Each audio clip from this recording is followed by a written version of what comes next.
नमस्कार, मैं सलोनी नांदे और आप देख रहे हैं केसरी उजाला न्यूज। विधानसभा चुनावों में केवल 2 ही महीने बाकी हैं। ऐसे में शरद पवार की राष्ट्रवादी कांग्रेस के वरिष्ठ नेता अनिल देशमुख और महाराष्ट्र के उप मुख्यमंत्री देवेंद्र फडणवीस के बीच सियासत काफी गरमाई हुई है।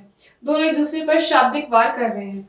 अनिल देशमुख ने कहा है कि उनके खिलाफ झूठा केस दर्ज कर उन्हें जेल में भेजने की फडणवीस की साजिश है। इस पर फडणवीस ने क्या कहा, आइए जानते हैं। सहानुभूती मिळवण्याचा केविलवाणा प्रयत्न या व्यतिरिक्त याला काहीच संबोधता येत नाही।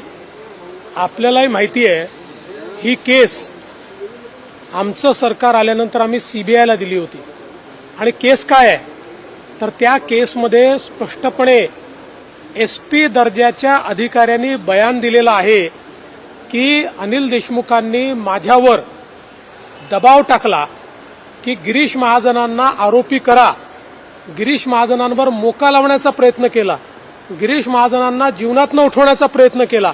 आता त्याचे सगळे पुरावे हे एसपीनी त्या ठिकाणी दिलेले आहेत, पोलीस अधिकाऱ्यांनी दिलेले आहेत, त्याच्या नोंदी त्या काळच्या त्यांनी दिलेल्या आहेत, वरिष्ठांना जे कळवलं होतं ते त्यांनी त्या ठिकाणी दिलेलं आहे।